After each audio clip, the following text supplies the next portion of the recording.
D'ailleurs, c'est une vraie question, ça, David. Je ne sais pas si vous avez regardé, mais est-ce que vous avez ce sentiment que ça y est, quand on recherche un bien immobilier, le DPE, c'est... Oui, ça fait partie des premiers critères qui sont sélectionnés après le prix, la surface, etc. Ouais. On le voit à titre individuel, c'est un vrai enjeu, évidemment, mais c'est aussi... On parle d'anticipation, c'est à l'agent immobilier d'anticiper effectivement les questions à venir sur finalement la part de travaux à faire et à rajouter au budget pour peut-être gagner une ou deux notes. Et de la même façon, nous, ce qu'on dit à l'ensemble de nos utilisateurs, c'est de regarder ça. Donc, on va leur mettre à disposition des outils pour identifier finalement la valeur des travaux additionnels s'ils souhaitent le faire, pour gagner une ou deux lettres. D'autant que, quand même, et ça va nous amener pour les 7 dernières minutes d'émission qu'il nous reste à parler de cet investissement locatif et de notre dispositif Jean Brun, d'autant qu'on nous a beaucoup dit que beaucoup de propriétaires bailleurs, compte tenu des obligations de rénovation, avaient fini par jeter l'éponge et mettre en vente leur passoire thermique. Donc ça fait le lien quelque part.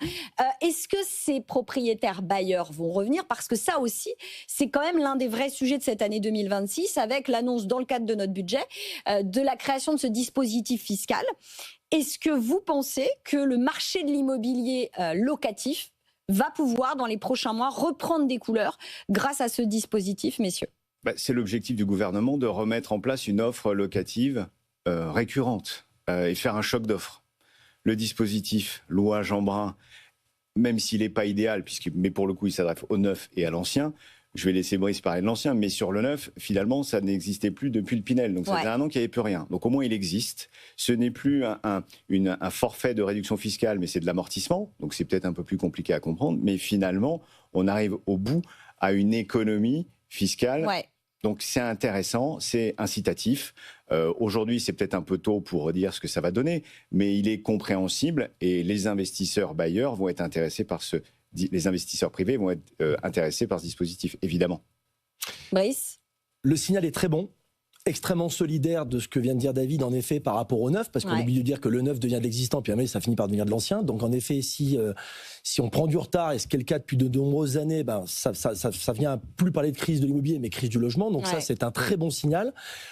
On va prendre, parce que c'est toujours bon à prendre, ce signal, parce qu'il reste aussi très satisfaisant en termes de communication, et je pense que c'était aussi beaucoup la volonté de nos gouvernants, et notamment... Oui, d'arrêter de stigmatiser le propriétaire bailleur et dire on va vous donner un rôle, finalement. Après, dans les faits, et vous connaissez mon optimisme débordant, après aussi le fait d'être un peu objectif et pragmatique, je reste assez réservé, et une fois de plus, notamment à cause du collectif. Pourquoi, déjà ? Alors, la bonne nouvelle, restons positifs. La bonne nouvelle, c'est que pour une fois, on n'a pas fait compliqué dans le compliqué, même si c'est pas simple, il n'y a pas de zonage. Ça, c'est la très très bonne nouvelle. On a essayé d'éviter le A, le B, le C, etc. Toutes les zones sont concernées. La moins bonne nouvelle, et ça je comprends pas, à part en effet l'idée qu'on veut pas, vous savez, le côté artificiel des terrains, on veut préserver la terre pleine pour pouvoir replanter des arbres, etc. On a complètement enlevé les maisons. Et ça, je trouve ça extrêmement dommageable parce que, et je terminerai là-dessus, la condition, rappelons-le, et c'est là que je suis très réservé, c'est 30% du prix d'acquisition concerné par les travaux. Donc 30% pour moi, c'est pratiquement...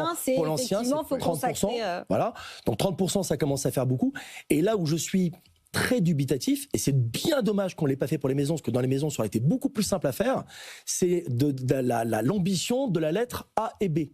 Et pour les raisons que je vous évoquais. Parce qu'on redit, en gros, l'idée, c'est qu'aujourd'hui, pour profiter du dispositif Jean Brun dans l'ancien, il faut consacrer donc au moins 30% du prix du bien à la réalisation de travaux et atteindre la note de DPE A ou B, chose qui, dans le collectif, est quasi impossible. Mais avec des exemples très concrets, et contrairement à ce qu'on aurait pu corriger si c'était dans des maisons individuelles. Vous êtes au rez-de-chaussée. Vous avez un sous-sol plancher, on va pas faire trop technique, mais un plancher qui est le plancher haut du sous-sol, qui n'est pas isolé. Je peux vous garantir que rien qu'avec ce phénomène-là, vous n'avez aucune chance d'être ni A ni B. Vous êtes au dernier étage.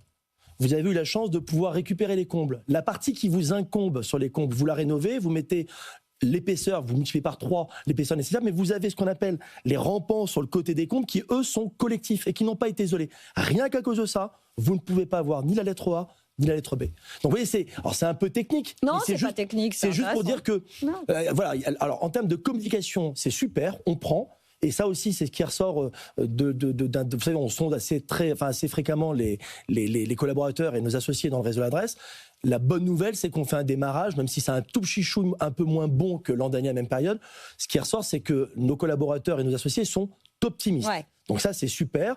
L'optimisme également d'avoir, et ça c'est notre rôle en tant qu'agent immobilier de proximité, d'avoir de nombreux clients qui étaient aux abonnés absents, de revenir ouvrir la porte des agences et leur expliquer justement le comment, le pourquoi et comment ça fonctionne. Mais clairement, voilà, quelques petites réserves sur ce dispositif. David ?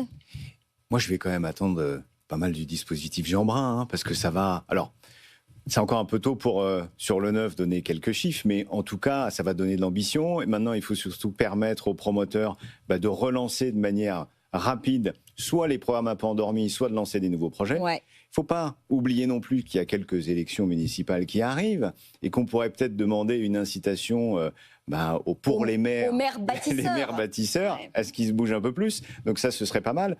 Et puis après, la petite note, j'ai regardé avant de venir le nombre de programmes diffusés sur Bien Ici, qui étaient livrables en 2026.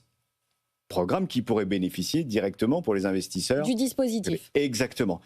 Il y a 600 programmes en France. Alors après, qui sont concernés. Maintenant, il faut regarder. Ils ne seront pas tous en part d'investisseurs aujourd'hui. Je crois qu'on est au plus bas. On est à 20% d'investisseurs privés sur le neuf. L'année dernière, moins de 9 000 logements vendus à des investisseurs dans le neuf. C'est quand même...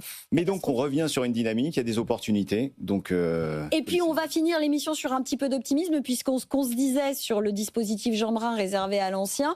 A priori, on va vers une modification des deux problèmes, on va le dire comme ça, c'est-à-dire qu'on devrait descendre à 20% de travaux, 20% du prix du bien et non plus 30%. Et a priori, on va juste gager du gain de 2 notes de performance énergétique et pas l'atteinte spécifique des notes A ou B, parce qu'on a parfaitement conscience que c'est inatteignable. Même chose, je sais que je les appelle le lobby, mais c'est un des lobbies, et heureusement qu'ils existent, des constructeurs de maisons qui a priori devraient aussi obtenir gain de cause et faire qu'on intègre la maison, parce que c'est vrai que du point de vue de Paris, on a l'impression que la maison, il n'y a pas de marché locatif, et en réalité, ils viennent assez régulièrement à l'antenne des experts de l'IMO, ces constructeurs, pour nous dire bien sûr que si, on rêve en France de vivre dans une maison. Il y en a qui n'ont pas les moyens de les acheter et de les louer, c'est très bien aussi. Donc les choses quand même pourraient finalement se débloquer, non ? Si ces 3 conditions en effet sont réparées, je peux vous assurer en effet que ça peut avoir un effet énorme. Et tout à l'heure on parlait de chiffres, et c'est vrai que l'idée c'est pas du tout de comparer, faire une compétition entre le neuf et l'ancien, mais c'est vrai qu'on oublie de le dire, sur un marché ultra dynamique, c'est parfois plus de 200 000 logements en investissement locatif qui peuvent avoir le jour, comme on a connu dans les plus belles années, 1 million. Donc 200 000 logements qui peuvent être qui sont à la destination de celles et ceux justement qui peuvent pas. Alors je parle pas forcément que des studios et 2 pièces.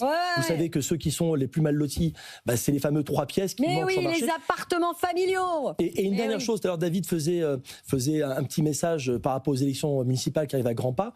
J'ai appris par un de mes associés qui est à Orléans que le maire avait annoncé justement la suppression de plateformes de location de courte durée. Tenez-vous bien, rien que l'annonce, c'est 150 logements qui sont revenus sur le marché. Et donc, vous voyez que les maires, ils ont des choses à faire pour dans ces périodes d'élection, généralement, il se passe de bonnes choses. Souhaitons que ça continue. Créons de l'habitat permanent. Merci à tous les deux d'être venus sur le plateau des experts de l'IMO.